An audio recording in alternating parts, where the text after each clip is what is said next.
Hey guys, ఒక perfect weekend ని ఎలా spend చేయాలని ఆలోచిస్తున్నారా? Then here we go. So this video is about how to spend your 2-day trip in Houston and Galveston. So మీరు Dallas నుంచి వెళ్ళే వాళ్ళైతే అక్కడి నుంచి ఒక 4 to 5 hours జర్నీ ఉంటుంది హ్యూస్టన్కి. మీరు హ్యూస్టన్ వచ్చాక ఫస్ట్ మీరు విజిట్ చేయాల్సింది నాసా స్పేస్ సెంటర్. ఒక మంచి ఎక్స్పీరియన్స్ ఇస్తుంది. ఫర్ ఫుల్ వీడియో లింక్ డిస్క్రిప్షన్లో ఉంది, విజిట్ చేసేయండి. నెక్స్ట్ హ్యూస్టన్ నుంచి గాల్వెస్టన్కి అరౌండ్ 1 hour జర్నీ ఉంటుంది. సో నెక్స్ట్ డే మీరు మార్నింగ్ మూడీ గార్డెన్స్ అనేది వెళ్ళొచ్చు. అక్కడ 3 పిరమిడ్స్ కనిపిస్తున్నాయి కదా, అందులో అక్వేరియం, రెయిన్ ఫారెస్ట్, మ్యూజియం అనేవి ఎక్స్పీరియన్స్ చేయొచ్చు. ఇందులో చాలా varieties of trees, birds, see animals, spacious అనేవి మీరు ఎక్స్పీరియన్స్ చేయొచ్చు. అలాగా నడుస్తూ ఉంటాయి అన్నమాట మధ్యలో. మేమైతే మ్యూజియం వెళ్ళలేదు. ఇన్ కేస్ మీరు విజిట్ చేస్తే మీకు ఎలా ఉందో కమెంట్ చేయండి. ఈ 3 పార్క్స్ కలిపి ఒక టికెట్ ఉంటుంది. అదైతే కొంచెం తక్కువ ప్రైస్ దొరుకుతుంది అనమాట compare to individual parks tickets. ఇదేంటో డక్ టూర్స్ అని ఉంది ప్లెజర్ పీర్ పక్కన. అక్కడ బేసిక్గా ఇది రిజర్వేషన్స్ అనేది అక్కడికక్కడే తీసుకుంటారు. టైమ్ స్లాట్స్ కూడా అప్పటికప్పుడే మీకు ప్రొవైడ్ చేస్తారు. ఇఫ్ ఆన్ గోయింగ్ ట్రిప్ అనేది అవైలబుల్ లేకపోతే నెక్స్ట్ స్లాట్ ఇస్తారనమాట. మాకు నెక్స్ట్ స్లాట్ రావటం వల్ల టైం పాస్ అవ్వడానికి ప్లెజర్ పీర్ పక్కనే ఉంది కదా, దానికి వెళ్ళేసాము. ఆల్ డే పాస్ టికెట్తో అన్ని రైడ్స్ ఇక్కడ ఎన్నిసార్లు అయినా వెళ్ళొచ్చు. సో బేసిక్గా ఇది తిరునాల్ లాగా అనమాట. కిడ్స్కి, అడల్ట్స్కి అన్ని రైడ్స్ ఉంటాయి. ఫుల్ ఫన్ ఉంటుంది.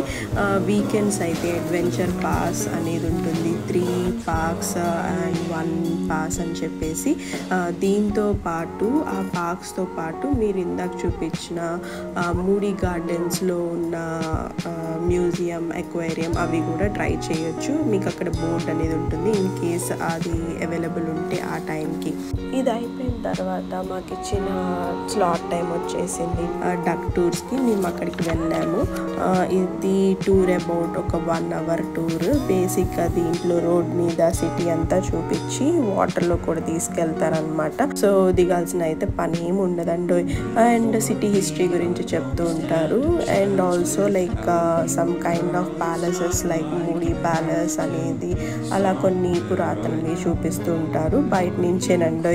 సో రిటర్న్ వచ్చేటప్పుడు ఒక స్ట్రీట్ దగ్గర క్రూజ్ కనిపించింది. ఎంత పెద్దగా ఉందో చూసారా. One of the good location to experience cruise trips అనమాట.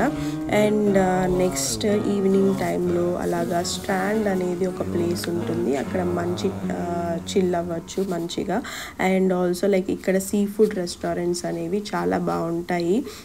మీరు సీ ఫుడ్ లవర్ అయితే compulsory you have to try it. Evening టైంలో బీచ్లో అలా చిల్ అవ్వాలి అంటే rental chair and tents option అనేది ఉంటుంది. So you can try it. Some of the beaches ఇక్కడ మాకు నచ్చినవి ఏంటంటే గాల్వెస్టన్ సీ వాలెట్ డైమండ్ బీచ్ ఉంటుంది. ఇక్కడ రాక్స్ మీద కూర్చొని అలా వేవ్స్తో ఫీల్ అవ్వచ్చు అనమాట. కాసేపు మంచి టైం పాస్ అవుతుంది. సో నెక్స్ట్ బీచ్ ఏమో on the way to the Jamaica beach వెళ్ళే అప్పుడు పబ్లిక్ బీచ్ యాక్సెస్ 10 అని ఉంటుందన్నమాట. అక్కడైతే కార్స్ ఆల్మోస్ట్ షోర్ లైన్ వరకు వెళ్ళొచ్చు. సమ్ ప్రైవేట్ అనేది we can spend there if you set up some picnic kind of thing. Houston and గాల్వెస్టన్కి సమ్మర్లో అయితే అస్సలు వెళ్ళొద్దు. బేసిక్గా మే నుంచి ఆల్మోస్ట్ సెప్టెంబర్ స్టార్టింగ్ వరకు అయితే అస్సలు వెళ్ళకండి. ఇన్ కేస్ వెళ్తే మాడిపోతారనమాట. ఇక్కడ హ్యూమిడిటీ అనేది ఎక్కువ ఉంటుంది కాబట్టి. షాపింగ్ అనేవి, సోవెనీర్ లాంటివి ఇంట్రెస్ట్ ఉంటే గనక మర్డాచ్ అనేది ఒక ప్లేస్ ఉంటుంది.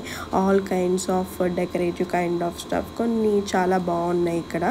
అదండి సంగతి. ఒక పర్ఫెక్ట్ వీకెండ్ స్పెండ్ చేయాలి అని అనుకుంటే సమ్మర్లో కాకుండా.